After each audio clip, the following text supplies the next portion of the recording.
क्या आप भी यूपी टेट 2026 को लेकर डरे हुए हैं? तो सिर्फ 5 दिन बचे हैं, 5 से 7 दिन आपका 2, 3, 4 को एग्ज़ाम होने वाला है और सिलेबस पहाड़ जैसा है ही और आपकी तैयारी अगर ज़ीरो है, तो अगर ऐसा है तो यकीन मानिए कि आप सिर्फ अकेले व्यक्ति ऐसे नहीं हैं, ठीक है ना? बहुत सारे लोग हैं, इसमें डरना नहीं है, ठीक है ना? लेकिन एक कड़वा सच सुन लीजिए, अभी किताबें रटकर आप पास नहीं हो सकते हैं। लेकिन अगर आप मेरी बातों को समझ गए, ये 2-3 ट्रिक हैं वो आप जान गए, तो मेरे भाई 90 से ज़्यादा नंबर आप आसानी से ला सकते हैं। आज मैं आपको वो टैग वर्ड्स बताने वाला हूँ, एलिमिनेशन मेथड बताने वाला हूँ और कुछ ज़रूरी बात बताने वाला हूँ जो अगले 7 से 8 मिनट में आपको यूपी टेट क्वालिफाई करवाने के लिए ज़रूरी है। देखिए, सबसे पहले आपको करना क्या है कि सबसे नंबर 1 पे काम करना है कि केवल हाई वेटेज वाले विषय पे आपको ध्यान देना है। पहला नंबर काम ये करना है, ठीक है ना? और सिलेक्टेड टॉपिक्स की थ्योरी को रिवीजन करना है, जो आपने नोट्स बना के रखा है या लिखा है। नए नोट्स बनाने में समय को बर्बाद नहीं करना है, तो एक काम आपको ये नहीं करना है। और करना क्या है मेरे भाई, अक्सर ये देखा गया है कि प्रीवियस ईयर से लगभग 20-25 क्वेश्चन तक रहते हैं। तो आप एक बार इतना काम ज़रूर से करिए कि पिछले 5 सालों का पीवाईक्यू हल करिए। क्यों? क्योंकि यूपी टेट में लगभग 30 से 40% तक प्रश्न रिपीट होते हैं, ये ध्यान रखिए। और आपको करना क्या है, चारों विकल्पों की व्याख्या को ध्यान से समझना है। चारों विकल्प, जैसे मान लीजिए आप पीवाईक्यू कर रहे हैं, 4 ऑप्शन है, तो चारों ऑप्शन को समझिए, उसके व्याख्या को समझिए। जैसा कि मैं पढ़ाता हूँ आपको, जब एसएसटी पढ़ाता हूँ, तो मैं चारों ऑप्शन पे उसके व्याख्या को डिटेल में करते हैं हम लोग। ऐसे ही आपको करना क्या है कि जो भी ऑप्शन है, जैसे ए, बी, सी और डी 4 ऑप्शन है ना, तो जब आप पीवाईक्यू कर रहे हैं तो सिर्फ ए नहीं जानना है कि इसका सही आंसर ए होगा, इसको नहीं रटना है। इन चारों ऑप्शन के डिटेल व्याख्या को समझना है एक बार आपको, ठीक है? और जो अगला काम आपको करना है, टाइमर लगा करके 2-3 फुल लेंथ मॉक टेस्ट आपको देना है। ओएमआर सीट भरने की प्रैक्टिस साथ में आपको करना है, ठीक है ना? उससे क्या होगा, आपका डर खत्म हो जाएगा। मेरे भाई, एक बात और आप जानते होंगे कि इसमें यदि आप जनरल कैटेगरी से हैं तो आपको 90 प्लस नंबर चाहिए, और आप आरक्षित कैटेगरी से हैं, आरक्षित श्रेणी से हैं, तो 82 नंबर आपको चाहिए। ये आपको ध्यान रखना है, आपको इसमें टॉप नहीं करना है, ठीक है ना? ये नहीं कि हाँ, टॉप करने के चक्कर में नया नया नोट्स रटने लगे, नया बनाने लगे, उस चक्कर में फिर आपका गड़बड़ हो जाएगा। जो स्कोरिंग सब्जेक्ट है, आइए उस पर हम एक एक करके बात करते हैं मेरे भाई। खास करके सीडीपी में आपको जीन पियाजे, कोहल वर्ग, वाइगोत्स्की, थॉर्नडाइक और शिक्षण विधियों को पढ़ना है, क्योंकि 8 से 10-15 प्रश्न लगभग इतने ही टॉपिक से आ जाते हैं आपके। जीन पियाजे, कोहल वर्ग, वाइगोत्स्की, थॉर्नडाइक और शिक्षण विधियाँ। वहीं हिंदी में आपको क्या करना है कि अपठित गद्यांश और पद्यांश जो आपके फ्री के नंबर दे जाते हैं, 5-7 नंबर वो फ्री के दे जाएंगे। फिर संधि, समास और कारक प्रत्यय को ध्यान रखना है, ठीक है ना? ईवीएस में आपको 2-3 अनुच्छेद पूछे जाते हैं। फिर राष्ट्रीय उद्यान, जैव विविधता, पर्यावरण, ओजोन और क्लास 3, 4, 5 की एक बार बुक को रिवीजन कर सकते हैं, या नोट्स बुक को मत पढ़िएगा आप। फिलहाल ये कर सकते हैं कि अगर नोट्स बनाए हैं तो रिवीजन कर लीजिएगा, ठीक है ना? अब अगर हम बात करें कि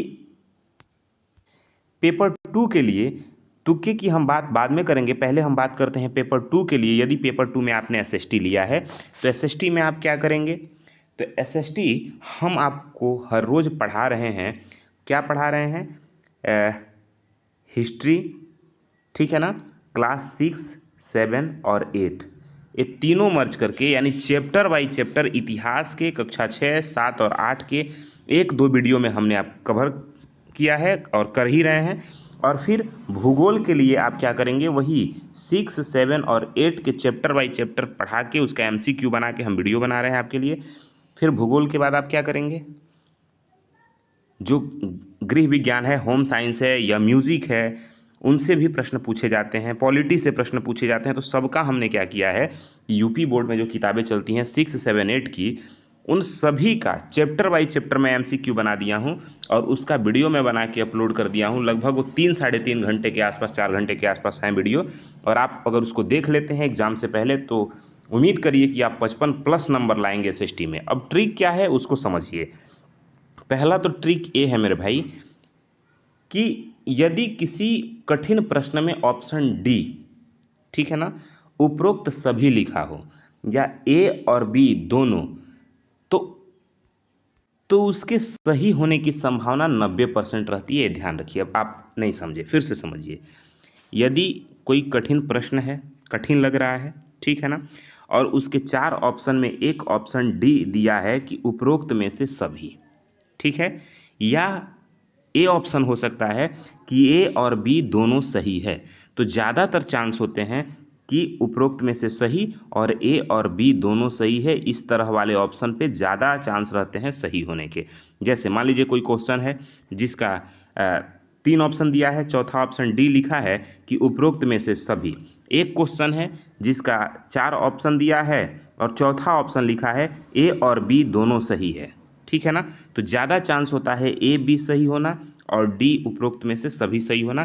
तो ये अगर आपको नहीं आता हो तो इसको टिक कर दीजिएगा। दूसरी बात कि बाल विकास और शिक्षण शास्त्र में जो विकल्प सबसे बड़ा होगा, ठीक है ना, सकारात्मक और बच्चे के सर्वांगीण विकास की बात करता है, वही अक्सर सही उत्तर होता है। ध्यान रखिए, जिस प्रश्न का विकल्प सबसे बड़ा होता है, ज़्यादातर चांस होने की, उसको सही होने की संभावना ज़्यादा होते हैं, ठीक है ना, ज़्यादा चांस रहता है कि वही सही होगा।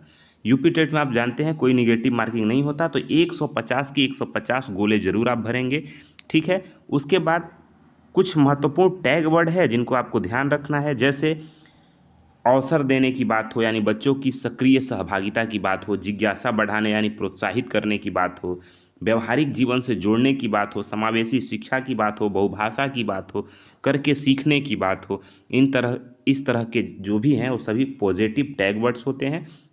इस तरह के शब्द जहाँ भी लिखे हैं वो ऑप्शन सही होते हैं, ध्यान रखिए। इस तरह के ऑप्शन में कहीं भी अगर आपको दिखे, जैसे याद करना, कंठस्थ करना, रटना, दंड देना, डांटना, बोझ समझना, केवल, मात्र, सिर्फ, ओनली वाले ऑप्शन, कठोर अनुशासन, निष्क्रिय बैठना, इस तरह के अगर टैग वर्ड्स कहीं आपको दिख गए ऑप्शन में तो ऑप्शन गलत होते हैं, निश्चित रूप से आपको ध्यान रखना है, ठीक है ना। बाकी परीक्षा हॉल में जब आप जाइए तो उसमें OMR सीट भरने का जो सही तरीका है, पूरा पेपर हल करने के बाद आखिरी में गोले भरने की गलती कभी नहीं करना है आपको।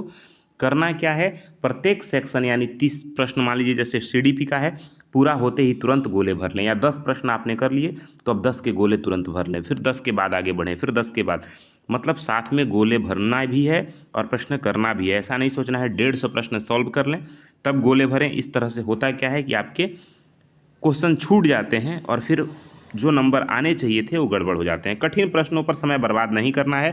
गणित या किसी भी विषय में कोई प्रश्न अगर उलझाए तो उसे छोड़कर आगे बढ़ जाएं।